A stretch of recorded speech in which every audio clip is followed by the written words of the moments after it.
Hello and welcome back to Explosive Colonization, adding 100% more explosions.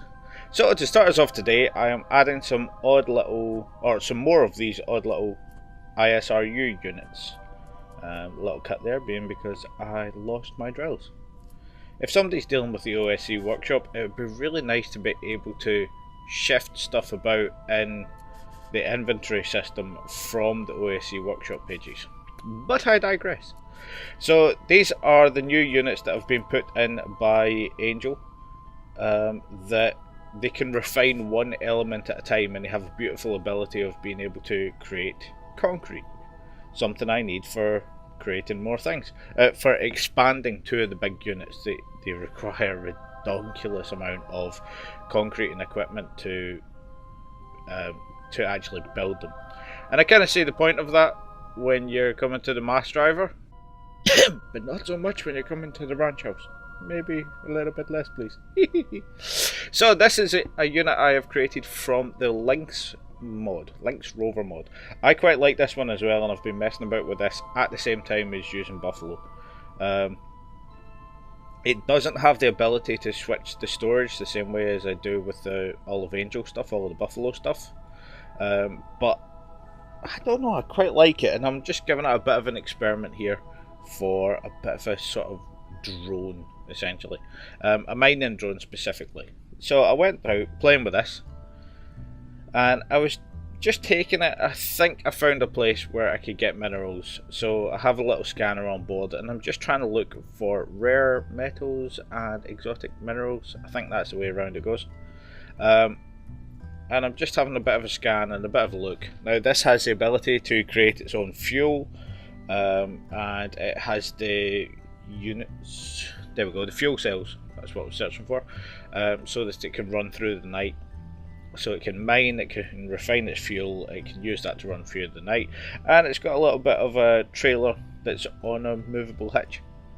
So I thought I'd give this a shot, and then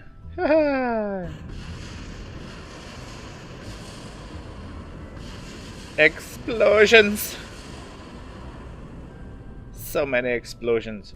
So yeah, trailer with a movable hitch is really not a good idea when it comes to my driving.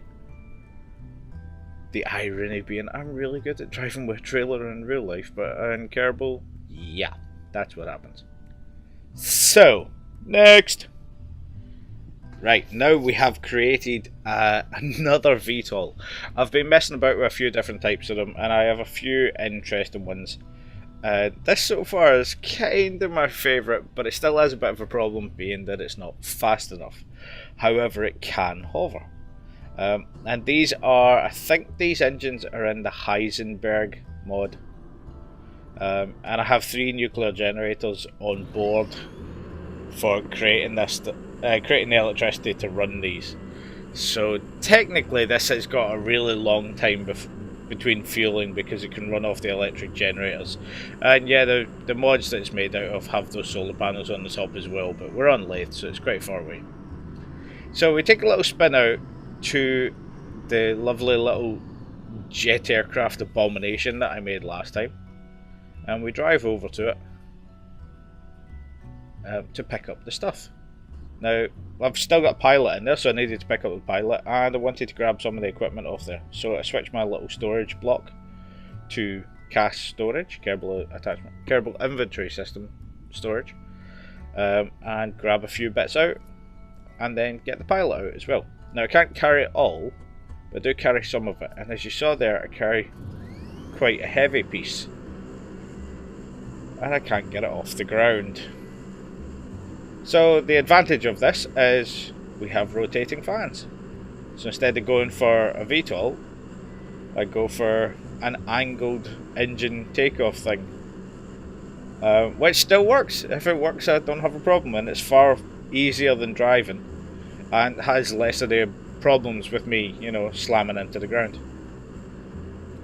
So I thought I'd show this because, yeah, I was quite happy with this. I went to cut this out and I thought, no, actually, it's so close that I might as well show everything about flying this thing. So we tilt back. Now bear in mind, this cannot hover because it's too heavy at the moment. I'm just doing a fairly aggressive landing. And look at how smooth that is. which is brilliant for me. And then it has the driving wheels. And yeah, we can run everything like a normal buggy. So I've called this the Gull for the moment because of my strange and unusual wing pattern. But yeah, I'm quite happy with it. So we get all the stuff off, and some of this I use to extend the base, as you'll see here. Some of it I actually just recycled straight into equipment because it was kind of pointless having it. But this base at the moment is doing alright. It's what is it? It's mining rare minerals. I found a vein of them. Now technically I'm in an area that should have a lot of them, but I didn't catch much. I only got a vein of it. So there's still so much stuff being moved here. And what I actually did was I created a few things on the base using the equipment that it has. And one of them was a towing winch. And I created a couple of different methods of actually linking these together, but I ended up going with the old standard CAS winch and the connector port. As you can see there, I've got the stuff from CAS 2 or something along those lines. Kerbal Attachment System version 1, I think it is called. But we get it all clipped together with the winch, and we get out its gears, and then jump off, jump back in this. Now, I've not used this particular setup for quite a while, so it took me a while to get familiar with it. Luckily, this was a long, annoying drive, as you can see there by the distance. And here's what it started doing after a while. This was just taking the mick. But after a while I figured out that I can use the docked and undocked to actually activate the brakes on the thing, as you can see there. So I activate the brakes, I unclip, and I move clear of it, leaving it in a nice place that I can recycle it. I can pull stuff out of it and recycle. So that's exactly what I do. We get our lovely little engineer out, and he takes a run round and just starts pulling out some of the tent equipment. Now bear in mind that the storage things, so the chuck wagons, I can open up most of the time for straight storage. However, the haciendas, the bigger ones, have to be, they require equipment for inflation and equipment for changing between setups, which is a problem. Because I don't have enough equipment, and I'm trying to get enough to be able to use a mass driver. So because we need equipment, recycling time. And yeah, recycling at 4x speed. Now bear in mind, I have lost my 4-star engineer, so I have to do this piece by piece. And if I sound bitter, it's because I am. Yeah, it took so long. So I decide in the end that I'm going to recycle as much as I can, get back in and try and build a few other things to increase the productivity of this particular base. So we knock some things into CAS, some drills on so that we've got some water.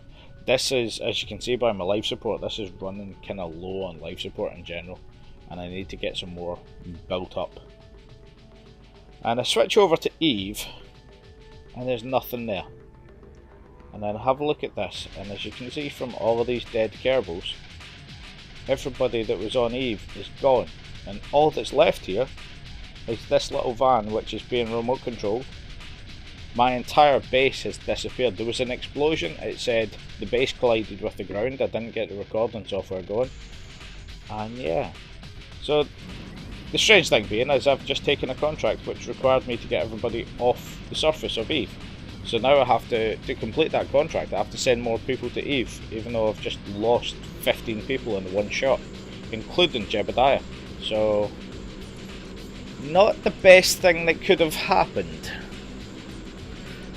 But we plod back on with what's going on Lathe. And as you can see, what I've done is I've gotten, you can see there, I've got a whole load of rare metals in the cargo hold, and again, this has made my little VTOL too heavy to take off. So I'm having a bit of fun, trying it at an angle, trying it at speed, ramping it off the top to get high.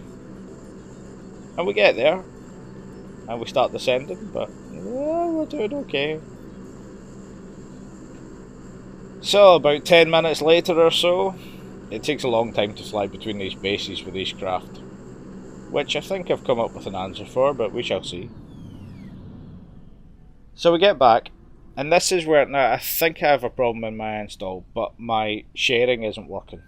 The resource sharing between the Wild Blue stuff doesn't seem to be working, and I think I have an outdated mode of Wild Blue tools, and that's what's going on there. But I'm tweaking it at the moment and trying to get it to work.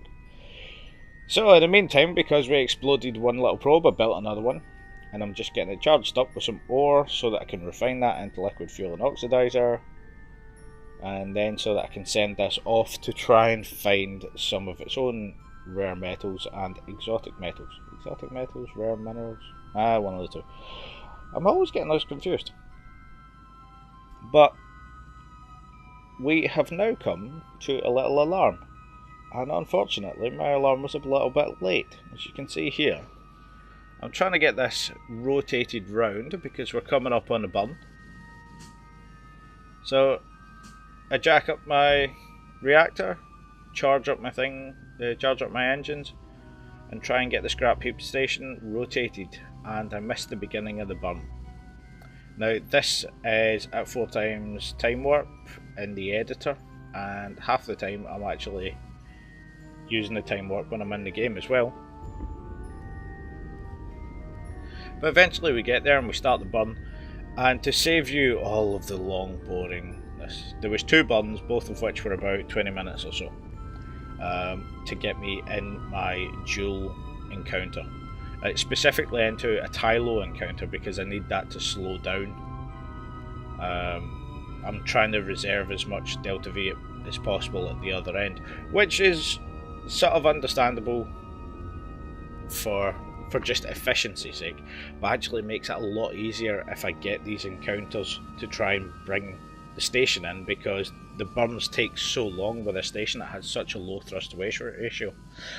But what it does have is it has 60,000 units of rocket parts on board, and it has a ridiculous amount of liquid hydrogen and a little bit of liquid fuel oxidizer and monopropellant, so I can fuel up and make a few vehicles out in the dual system, which will come in very handy for what's coming next. So as you can see, we are back with the Ares, which is still in orbit after its surgery a few episodes ago. And we're still performing all the science on it and trying to get the science worked out of this before it gets sent off to be a bit of an orbital station somewhere else. And then from there we jump out to the ISS, and I make a horrible mistake there. Press the wrong button and send parts flying in every direction. Now I had the entire point of the ISS was because I was supposed to get a station docked onto an asteroid, and the mission went funny and I've basically had to abandon the mission. It had to be a Class D asteroid and there was a whole load of finicky stuff, and I ended up just eating the loss. And I've come up with an idea for making a bit of money that involves mining. Not the cheaty mining that a lot of people do with stock. I'm specifically going to mine uranium for profit, and I figure that's a less cheaty way of doing it. And I'm going to do it on Kerbal, but my rule is that I'm not allowed to do it on the same side of the planet, essentially. At least on the same continent, depending on where I'm going.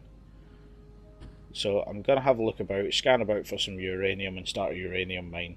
And this is just going to be my main sort of scientific research station.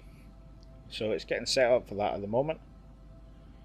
And as you can see there, I've got most of my staff that came off of the scrap heap are in that module that's on the bottom, which is my lander. It's my lunar lander. However, there seems to be a problem with me getting people upgraded stars-wise, so I decided to bring everybody in that, with the exception of 2 scientists, 1 engineer and 1 pilot. I decided to bring the rest of them back to Kerbal, because they haven't seen Kerbal in a long time, several years in fact. So I do a fairly aggressive landing, we return to orbit, and then I decide to shoot for the KSE, but realise that I'm way too close, so I just aim for land. Now, I build almost all of my craft with the ability to land back on Kerbal if needed. it is not always a pretty affair. I give them parachutes in most cases, but usually not enough to survive the landing. They need rocket and parachute landings. And obviously a lot of them, in fact most of them, including this one, cannot withstand re-entry, so I have to do a semi-powered re-entry just to make sure I don't burn up.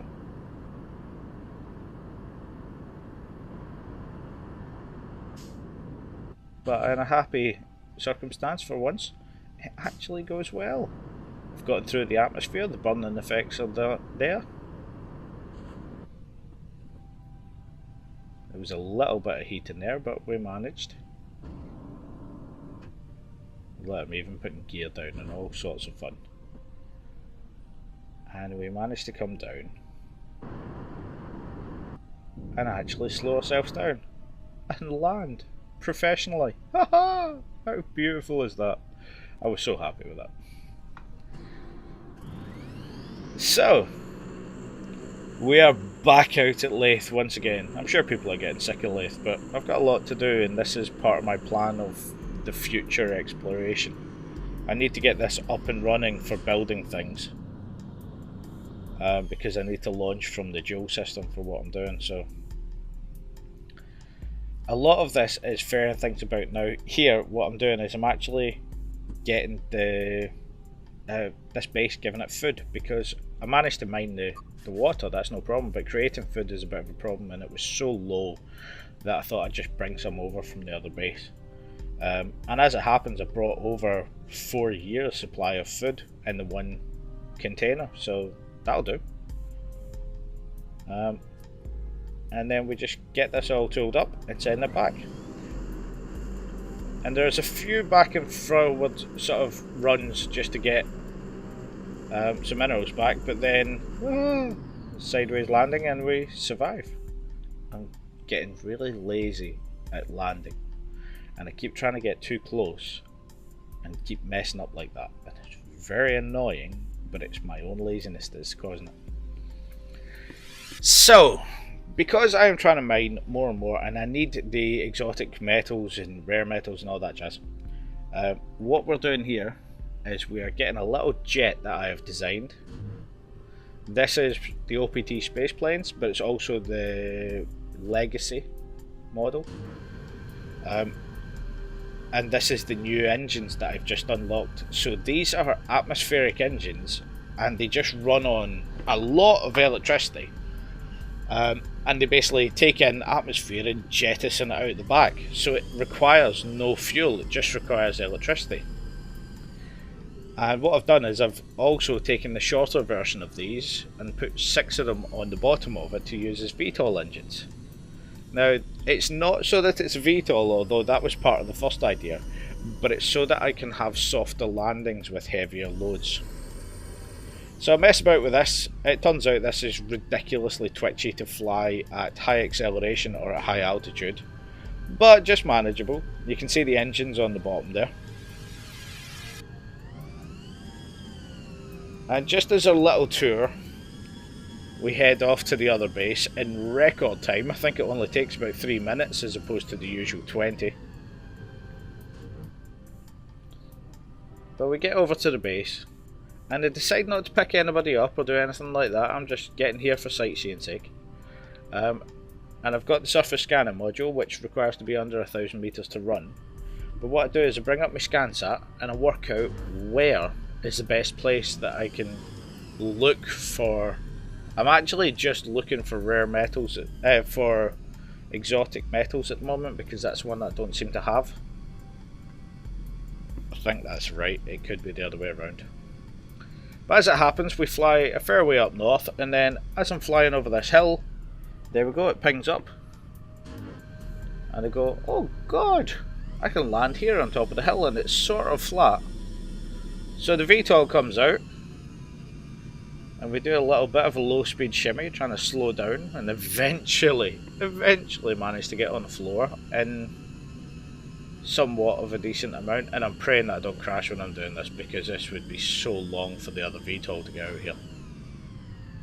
This was about 10-15 minutes of flying to get here in this thing, so you're talking an hour's worth in the other ones.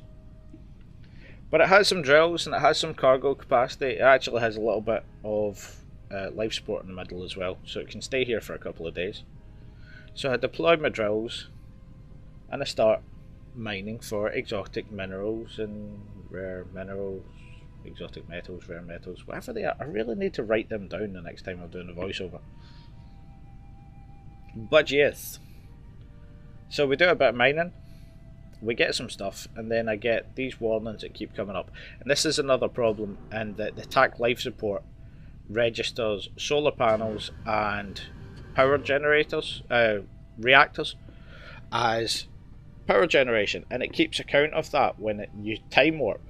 However, it doesn't seem to integrate with the Pathfinder mod, which is something I meant to tell Angel, and I figured this video is an easy way to do it. See if he's watching.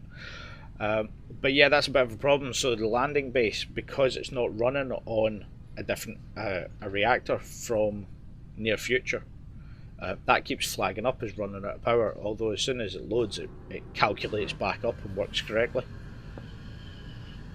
But we've got a little bit. We need to head back to landing just to make sure everything's good there.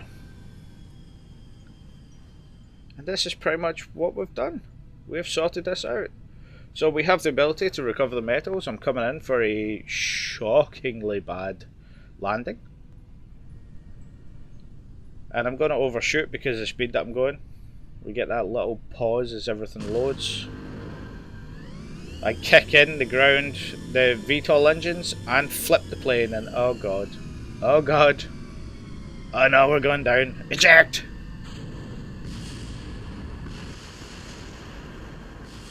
Oh god. Oh god. Now, that was interesting. Allow me to show you that again, because I am ridiculously proud of that. So, I lose control at 1,000 meters, not even that, 700 meters from the ground. 200 meters actually, we're heading towards the ground. I eject here, less than 100 meters from the ground, and by the time I'm out, we slam into the floor.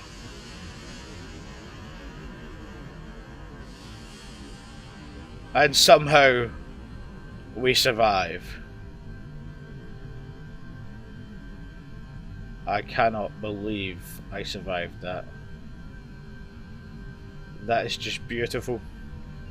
So we still have a Kerbal. We managed to make one live. I bet he's pissed off at me right now. But yes, thanks for watching. Here's our lovely little Kerbal waking up. So like and subscribe. As usual, it's always nice to know you're appreciated. And as I always say, comment. I always like to read the comments. Hints, tips, suggestions, you name it, I enjoy it. And if you want to see more explosions in the future, some really bad flying and some interesting rovers, please come back to Explosive Kolonisation. Bye!